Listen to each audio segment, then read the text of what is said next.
Hello, everybody. Today we have the pleasure of having a guest speaker here, and our guest speaker is Ms. Mina Tayan Coskun. She's actually a practitioner of human resources management in the workplace, and it's a pleasure to have her here so we can get some more insights regarding workforce diversity management in a cross-cultural setting. So let me give you a brief introduction to her background. So Mina has been in human resources field since 2003, believe it or not. She started her career in human resources management as a generalist. Then she transitioned into coaching for a few years. And now she has been in training division for the past 7 years. So she has a lot of experience in the field of human resource management in different parts of it, besides being a generalist. Currently, she's holding the position of instructional designer and content manager in a healthcare company here in Florida. And she has a bachelor's degree in business administration, as well as a master's degree in adult education and training. So not only she's a practitioner, but she's also an academician in the field that she's practicing right now. She has a book published, which was, I believe, in 2010 about office management, and she has several articles in academic journals as well. So it's good to have you here. It's our privilege and honor to have you here. Mina, thank you for sharing your insights with us. We appreciate it. And I'm going to transition it to you now. It's all yours. Thank you, Professor Bahaudin. I'm so happy to be here. Thank you for giving me this opportunity. And I would like to share my experiences in the field. I'm so excited. Thank you. Today, we're going to talk about diversity management in cross-cultural workplaces. I want to discuss the diversity in workplaces from 3 different perspectives, because I believe that we are diverse when it comes to our origins, nationalities, and also our professional background and experiences, as well as our skills. Let's take a look at the first field. I think this is the topic, this is the field that we talk about more in our social lives, in the school, even in media, social media. We talk about how diversity impacts us, how we are diverse when it comes to our nations, ethnic backgrounds, religions, languages we speak, sexual orientation, some physical attributes, social culture, and even workplace culture. What I would like you to do here is actually taking a moment and think about these areas. As I said, this is the area we talk about diversity all the time for years. But however, I think we need to ask ourselves how knowledgeable we are when it comes to these topics. Because sometimes we think that we know we know the right things, and we do the right things. But however, it's not the case all the time. When we do this self-reflection, it really helps us to see which areas we are knowledgeable the most, which areas we still need to get knowledgeable, learn more. And not only that, also how comfortable we feel when it comes to talking about these topics. And in the following slides, I will mention how this self-reflection may help you in the future when you are in the work life. And let's see, how do we manage diversity in workplaces? As someone who's coming from HR and also who is currently training the employees and even the trainees in our organizations, I can tell you that there are 3 major tools that helps us manage diversity in workplaces. One of those is policies. The second one is trainings, and the third one is regulations. I will explain shortly how these 3 relate to each other. Let's start with the policies. Policies to ensure compliance with laws and regulations. And they also help us define our values. So we need to embrace diversity, equity, inclusion policy. And we need to incorporate these policies in our organization's code of conduct or employee handbook, so everyone will have access to those policies. And we use them to create standards to eliminate preferences in our organizations. But however, it's not enough to have a set of policy. We also need to make sure that these policies are in use, so everyone is knowledgeable about that. Everyone knows how to utilize the policies. The other important topic here, in my opinion, I think this is maybe the most important one, is preventing retaliation. This is really important because this gives the employees the freedom that they can report anything that doesn't comply with the policies. Let's say they witness something that is not proper, right? And they have this confidence to go to HR and report what they have heard or what they've seen that wasn't proper. They can do this anonymously. They don't need to give their names. But however, if they want to do that, that's also fine. But however, they should know that nothing is going to happen to them when they report. That's why this is really important if we have this system in the workplace, because it's a way of regulation also, you know, regulating the policies and making sure that they are in use. And also we utilize the policies to create a conducive and enabling work environment for employees, not for a group, but for everyone. Here in this slide, I want to talk about why it is important to be careful with how we say, what we say, how we act in a workplace that has employees from different backgrounds, with different backgrounds. It can be different, you know, nations, different religions, different norms, different cultures. So it's really important to live in a mixed multicultural environment in a way that we respect to each other. And when we talk about respecting each other, again, it ties to what we say and how we act. That's why we need to think twice before we joke, before we touch, before we share, and before we act. Most of the time, especially when it comes to joking, we don't think much because it's fun to make a joke, you know, laughing over it. But however, I think this is one of the topic, joking and touching actually, that we see a lot of cases in the workplaces. It's not that employees have a bad intention or they intend to hurt each other. However, most of the time, without even knowing, without even noticing, again, the intention is not hurting purposely, of course, but again, since they don't think, you know, much about the joke, how the joke may impact how the other person can take it.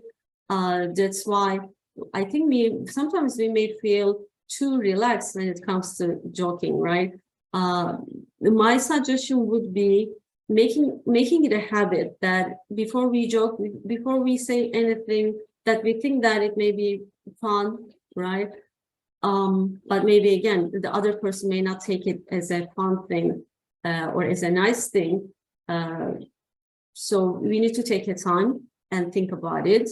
And if we make this a habit, it's not going to be ruining the moment. We can still enjoy, we can still be authentic, we can still, feel relaxed to talk to our employees, our colleagues, but still we will be conscious about what we are saying, how we do,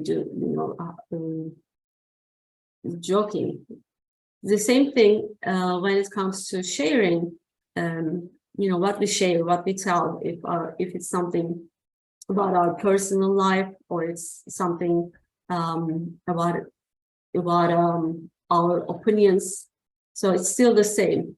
We should be careful, we should be conscious when we are sharing our thoughts, our ideas, our feelings. We need to be careful how we are putting it out. And here in this slide, we highlight the importance of staying compliant. As I said, the policies, the rules set by the management is because to ensure that everyone is compliant, so everyone knows all these rules. And it is the responsibility of each and every single employees to make sure that they are compliant.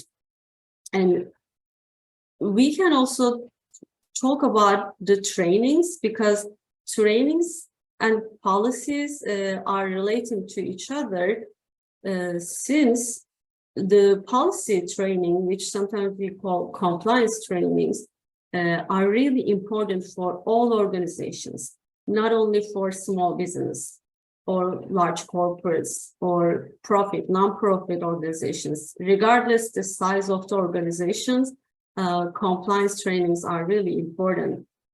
We can actually add more here because especially currently in a couple of last years, we see more and more courses, trainings, design and sold in the market about the diversity.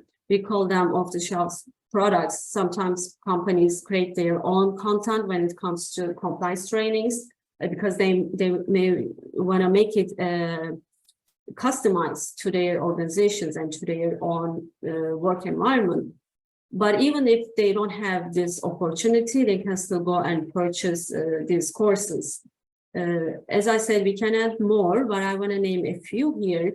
One is the compliance trainings that helps us make sure that we are training our employees on the policies and why they're important, why we need to use them. The second one is multicultural communication for everyone. And if you notice, there is also a manager version of this course, because managers need to know more when it comes to communicating multicultural environment. And the last one may be diversity and inclusive leadership. And this is for leadership. This is for upper management, actually, because they also need to even more than their managers, and they also need to know how to act proactively. They can see in their organization what cases may raise when it comes to diversity, so they can take action beforehand, which is a leadership leadership skill, I would say. We will also talk about what leaderships and managers should do to ensure that employees are happy and they respect each other. They have this awareness of diversity and multicultural workplaces, and how to still contribute and produce in such an environment. So in the following slides, we'll talk about this a little bit more. And we also said that we are diverse when it comes to our professional background and experiences. In my opinion, this is also very important, because the first thing that came to our mind all the time when we talk about diversity is our nationality. However, it's not only one, actually.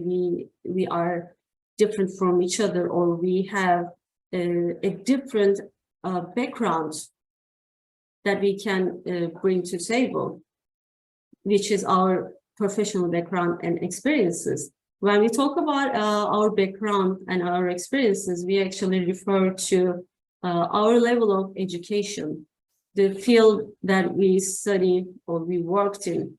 However, we are not actually saying that one person is better than the other. One person is, higher educated, but not the other person. It's not that. It is just, again, being aware of that. Every single employee in a workplace may have a different background. They may have different experiences.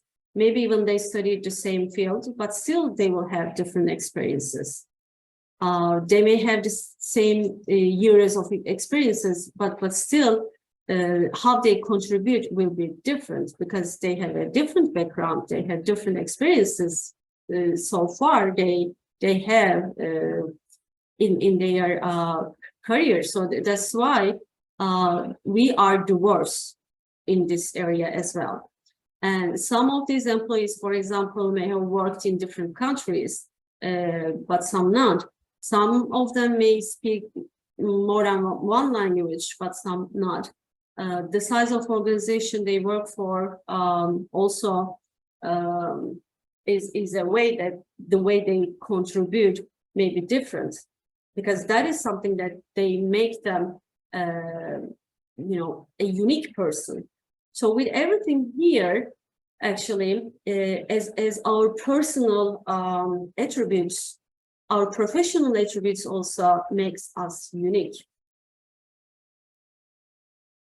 And if you look at the skills, probably the same thing applies as well. So when it comes to our skill set, we are also different from each other. And again, there is no right or wrong. There is no better or superior, but still we are just different. We are so unique with our skill sets. So when we talk about skill set, we can talk about soft skills, hard skills, job specific skills, some technological skills.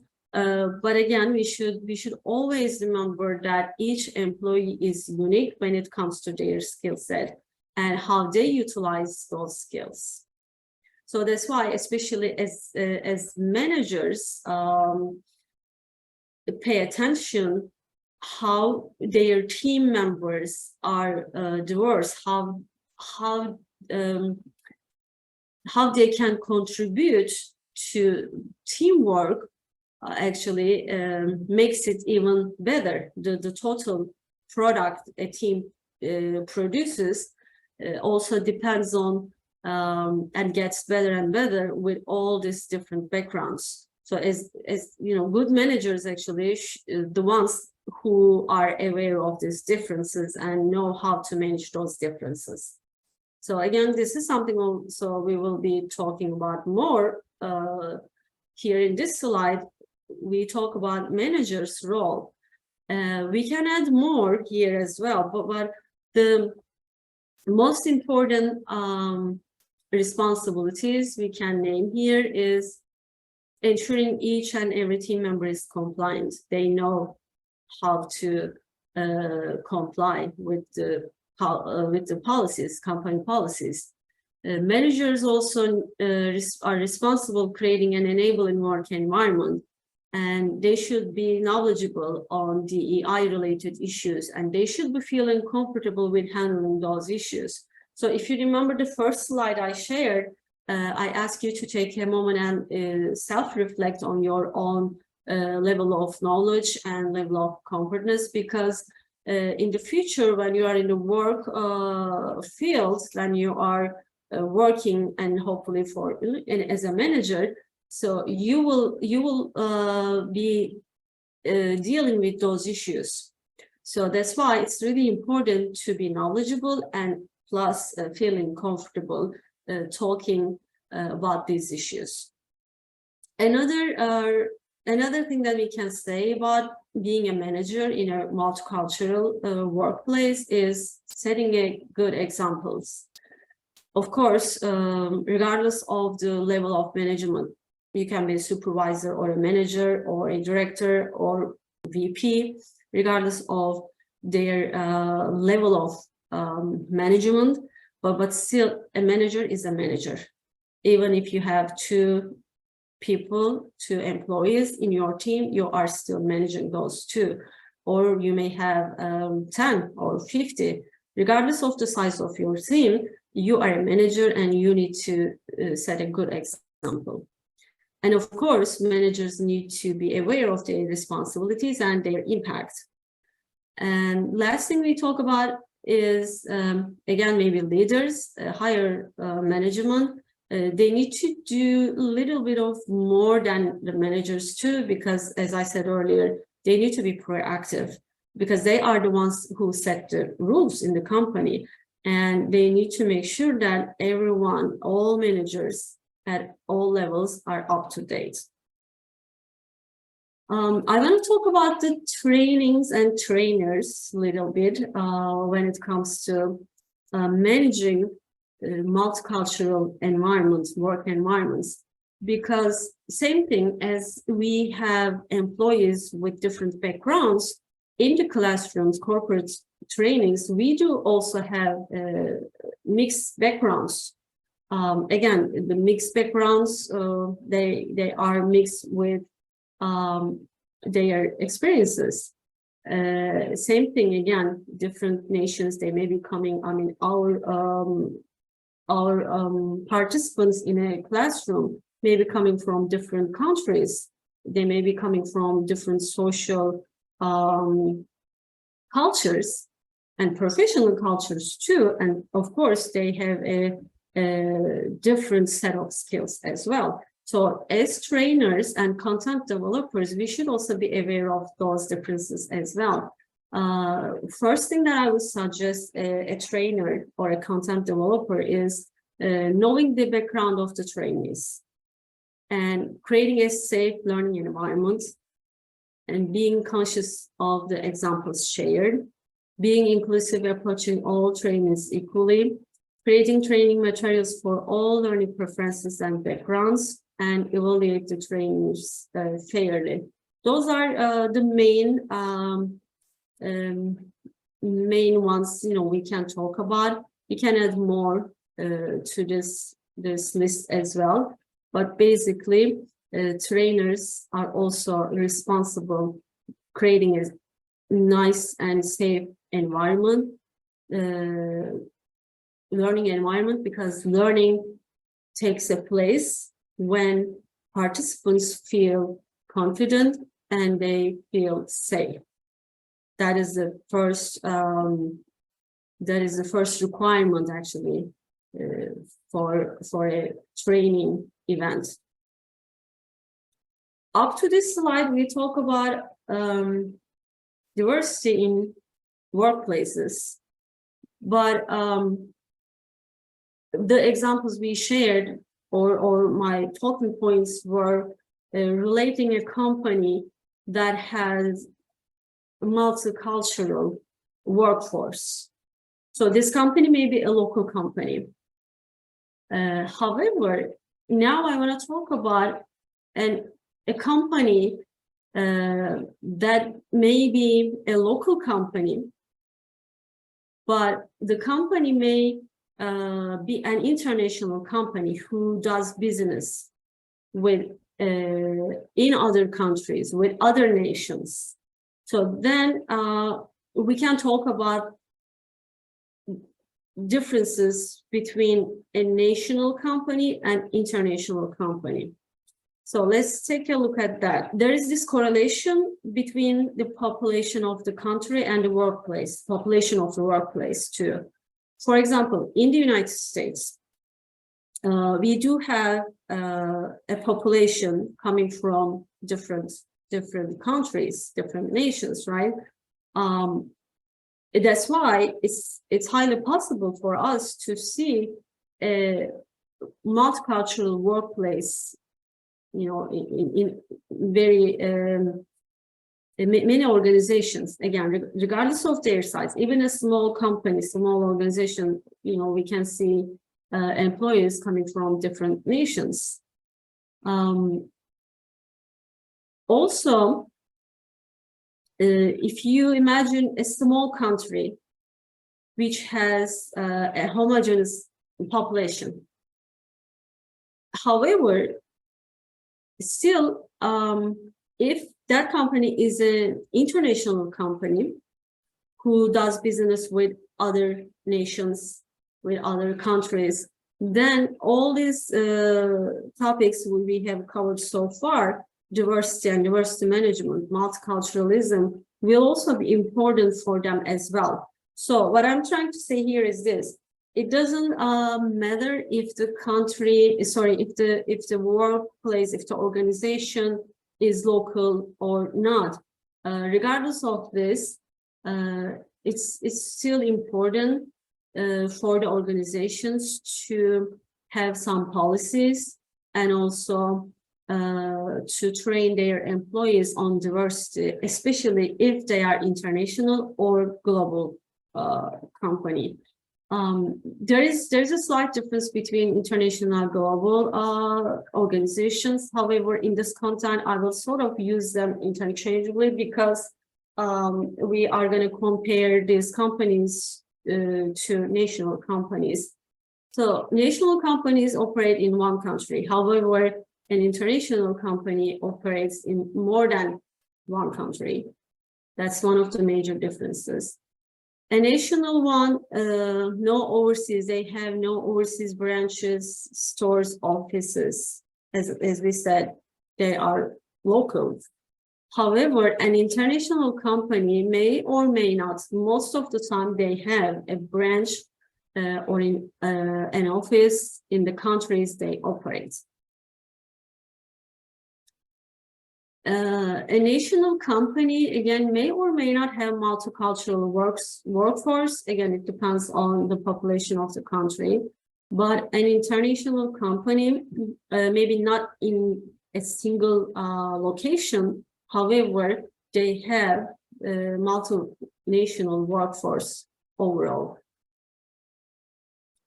And a national company is regulated by the laws of the country they origin and they operate. However, if a company and organizations have an office or a branch in other companies, they are regulated by the laws of the countries they operated. That's one of the important differences, because we also see in the HR, we also see some different implementations of the rules when it comes to certain topics, even though the topic is the same, but the implementation may be different in different countries. So that's why it's really important to be aware of this difference as well. And a national company should not actually show an interest in cultural or business trends in other countries. So of course, it's always better to know what's going on around the world, but however, they don't have to. But however, an international company needs to know and needs to follow all the developments and trends in other countries, especially the countries they operate. And lastly, a national company less likely get affected by overseas events. Again, even though these days we are all connected and the economies are so fragile, maybe, we get impacted no matter what. But again, if you want to compare national and international companies, national ones less likely get affected. But however, an international company who does business with other countries, of course, they are getting the most impact and they are affected by the economic and political events of the countries in which they operate. So let's now think about how we can utilize this knowledge. So we see that this side-by-side comparison, how national and international or global organization, they may be different. How we are going to utilize this information, how this may help us. Well, the first thing that this chart makes me think is this: what if I work for a national company or an international company, or if I'm holding a management position, if I'm a manager at any level, what I need to do? I think one of the things that this slide may make us think is this: being a manager in an international organization requires knowledge of international and local laws and regulations, finance and trade, different social and business cultures. Again, we can add more to this list. However, I just want to talk about, the basic ones here. And of course, a manager needs to be up to date with current global events, and they need to follow the technological developments in other countries too. They need to be open-minded. They need to be flexible. They need to be a good observer, because they will be communicating with a multicultural workforce. So that's why it's really important for them to be a good observer and an excellent communicator. And of course, they need to think and act free from biases and prejudice. And of course, they need to stay compliant. I actually put a couple of resources, open educational resources for you if you want to go and take a look at them. There are many actually courses out there, and most of them are free. Some of them are really affordable. So if you want to go and take some of those courses, you can easily access them on LinkedIn, Coursera, or Udemy. And I would like to thank you all for listening to me. And you can always reach out to me with your questions.